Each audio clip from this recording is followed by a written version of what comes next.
Assalamualaikum warahmatullahi wabarakatuh. Selamat pagi. Bagaimana kabar anak-anak hari ini? Semoga dalam keadaan sehat walafiat, senantiasa dalam perlindungan Allah Subhanahu wa Ta'ala, dan selalu semangat dalam belajar.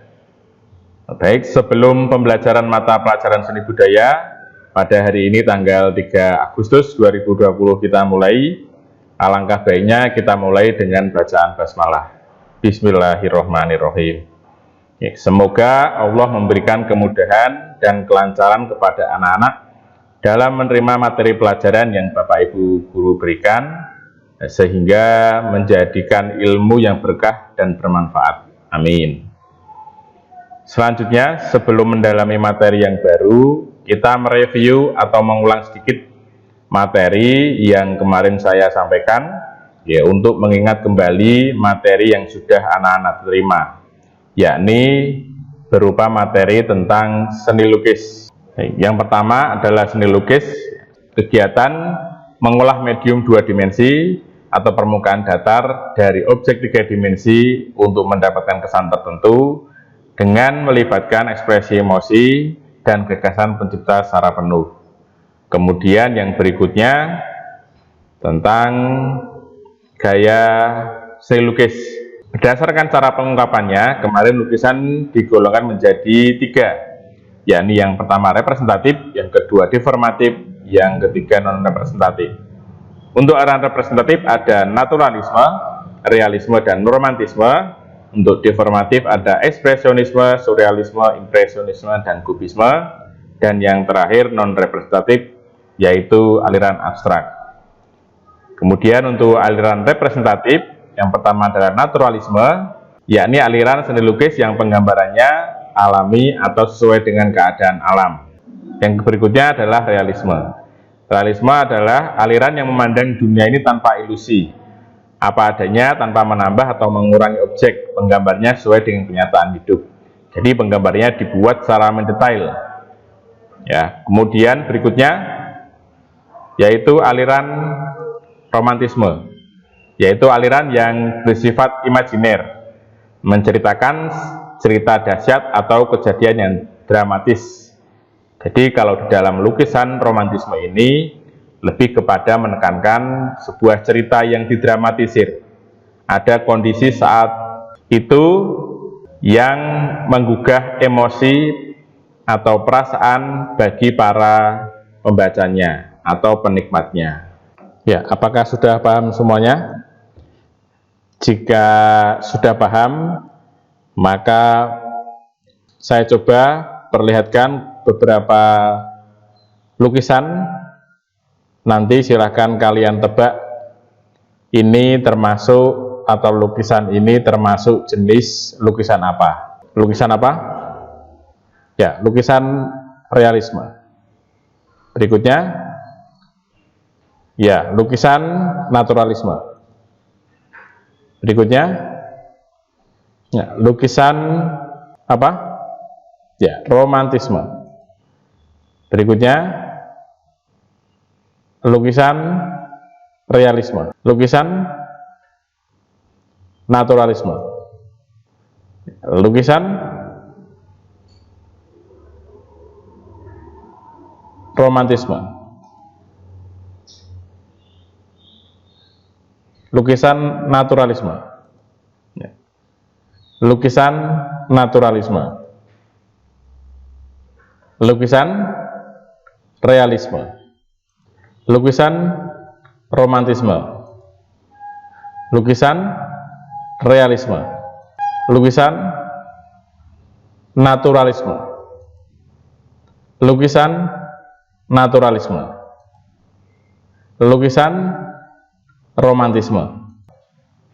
Lukisan naturalisme. Lukisan naturalisme. Lukisan realisme. Lukisan realisme. Berikutnya lukisan realisme. Lukisan romantisme. Lukisan naturalisme. Lukisan romantisme. Lukisan naturalisme. lukisan romantisme.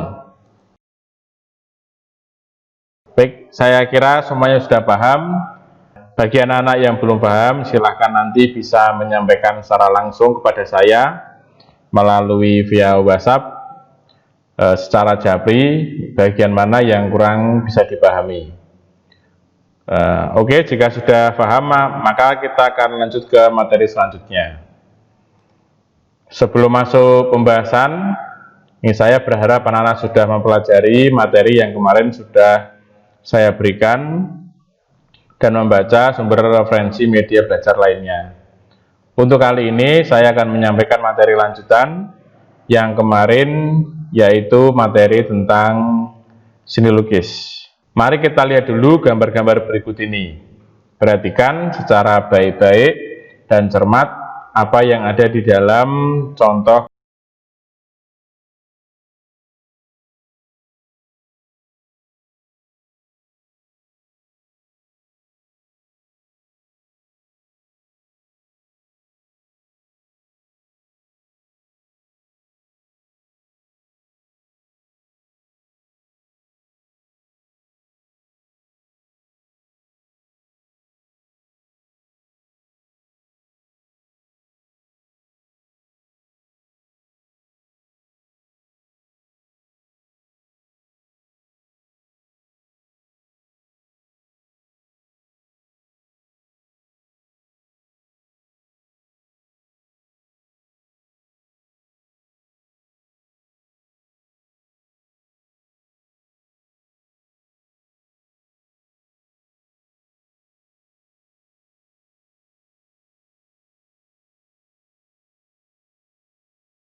Apakah ada yang unik dari gambar-gambar yang barusan kalian lihat?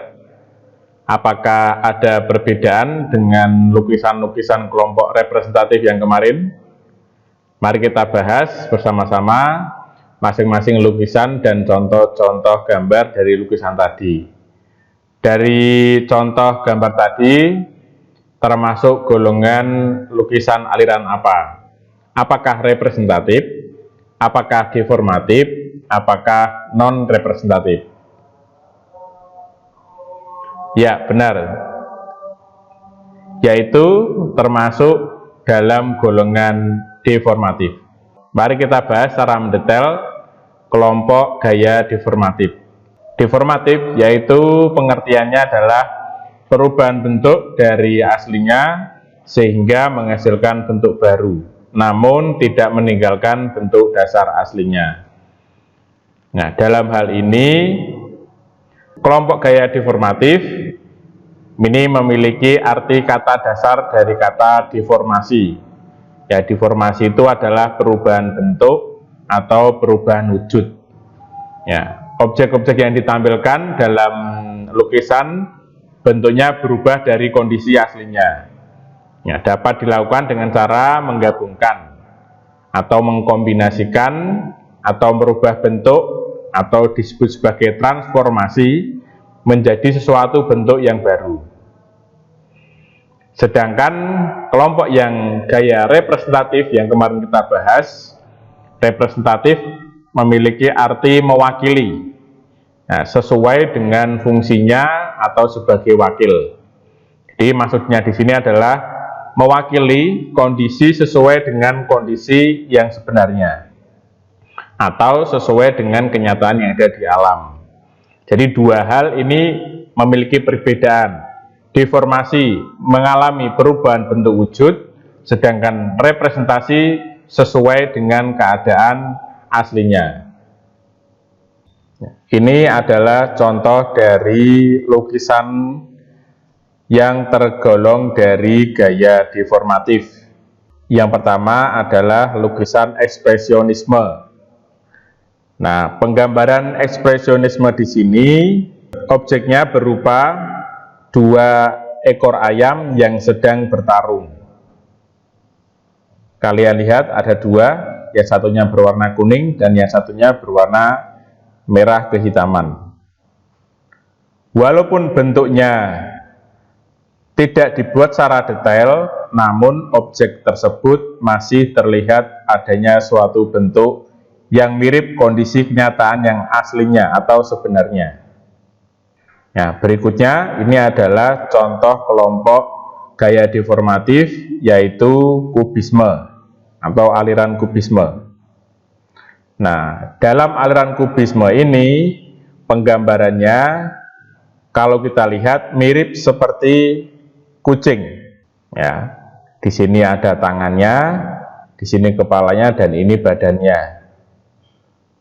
Nah, perubahan bentuk wujud yang semacam ini, wujud yang harusnya dibuat secara detail, namun dibuat secara geometris. Jadi bentuk-bentuknya ada yang bentuk kotak, ada yang bentuk segitiga, dan seterusnya. Ya. Adapun yang dibuat dengan bentuk visual seorang anak yang kemudian dibuat dengan bentuk-bentuk secara geometris. Ini dengan menggunakan aplikasi komputer yang sekarang dikenal dengan WPAP. Kelompok deformatif selanjutnya adalah impresionisme. Di sini kalau kita lihat ada seorang seniman yang sedang melukis, kemudian ada seorang yang duduk di sampingnya. Nah, dengan latar belakang pepohonan atau hutan. Dalam pembuatannya, lukisan ini tidak dibuat secara mendetail, kasar, mirip seperti halnya sketsa, namun bentuknya masih dikenal, aktivitasnya. Seniman ini dengan kegiatan melukisnya untuk wanita, dia sedang duduk di sampingnya. Berikutnya yaitu surrealisme. Kalau kita lihat di sini ada sosok puluhan orang yang sedang terbang ke atas dengan posisi berdiri tegak, ya, atau posisi melayang. Kalau di dalam kenyataan yang sebenarnya, dalam dunia asli tidak akan pernah kita temukan orang bisa terbang semacam ini, atau kondisi visualnya tidak akan pernah kita temukan. Namun dalam hal lukisan surrealisme ini lebih kepada sifatnya ilusi, khayalan, imajinasi, atau fantasi. Dan inilah contoh yang lain dari karya editing foto dengan gaya aliran surrealisme. Kalau kita lihat, ada seorang anak yang memegang pedang, kemudian ditancapkan ke dalam buku yang di situ bukunya ada sinar yang keluar dari dalam buku, yang dipegang oleh ayahnya. Nah, kalau kita temukan dalam keadaan kondisi alam yang sebenarnya, hal ini tidak akan pernah ada. Oke, mari kita lanjutkan lagi untuk pembahasan secara mendetail tentang beberapa golongan-golongan aliran yang termasuk dalam kelompok gaya deformatif.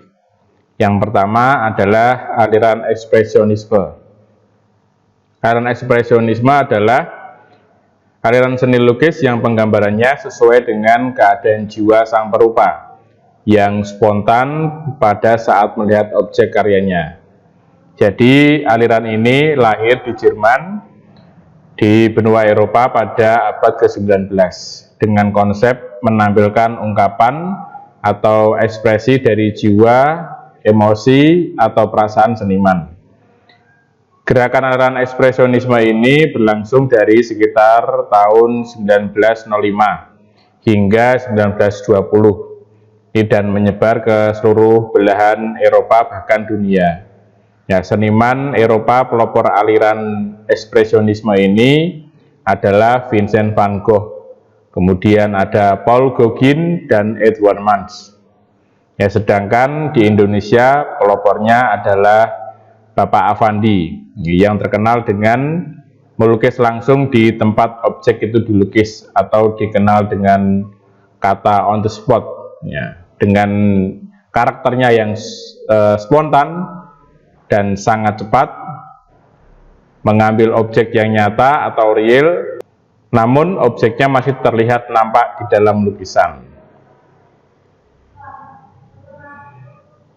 Ya, ciri-ciri yang nampak pada lukisan aliran ekspresionisme ini, yang pertama adalah objek atau tema yang dilukiskan menekankan kepada ungkapan ekspresi dari jiwa atau emosi perasaan seniman. Yang kedua, tidak mengutamakan kemiripan atau kenaturalan objek yang dilukis. Yang ketiga, bersifat sapuan kuas yang ketiga, sapuan kuasnya yang berani, tegas, tidak malu-malu, cepat dan ekspresif. Yang keempat, teknik menggambar yang kontras, pelakat, tebal, namun tetap memiliki komposisi yang baik. Yang kelima, mementingkan ekspresi individu seniman, ya, dibandingkan dengan peniruan alam. Kemudian yang terakhir, yang keenam adalah menggunakan warna sebagai simbol untuk suatu hal, ya, bukan sebagai pewarna objek. Ya, kemudian berikutnya untuk aliran impresionisme. Aliran impresionisme yaitu aliran seni rupa yang penggambarannya sesuai dengan kesan saat objek tersebut dilukis. Ya, aliran impresionisme ini, ya, konsepnya secara umum melukis di alam yang terbuka, ya, dalam kurun waktu yang singkat, sehingga harus memberikan keakuratan atau ketepatan bentuk, menangkap keakuratan cahaya yang terjadi pada waktu kurun tertentu, baik itu pagi, siang, menjelang matahari terbit, dan sebagainya. Nah, impresionisme ini dimulai melalui terbentuknya kelompok seniman, ya, yang berbasis di Paris, ya, dengan tokoh utama yaitu Claude Monet. Ya. Nama aliran impresionisme berasal dari judul karya Claude Monet yang berjudul Impression Sunrise. Ya, karya tersebut tampak seperti lukisan yang belum selesai, ya, kurang mendetail, tidak realistis, dan hanya impresi atau bersifat kesan. Ciri-ciri dari aliran impresionisme yang pertama adalah, ya, gambar pada lukisan ini tidak detail, ya, hanya impresi atau kesan saja yang tampak mirip, ya, jika dilihat dari jauh. Kemudian dua, warna yang digunakan kecenderungannya warna-warna yang cerah atau terang dan kontras. Kemudian yang ketiga, ya, fokus melukis pantulan cahaya pada subjeknya dibandingkan dengan subjeknya sendiri. Kemudian menggunakan sapuan kuas kecil yang disebut dab, ya, masih mempertimbangkan proporsi, perspektif, dan gelap terang objek lukisan. Kemudian aliran surrealisme.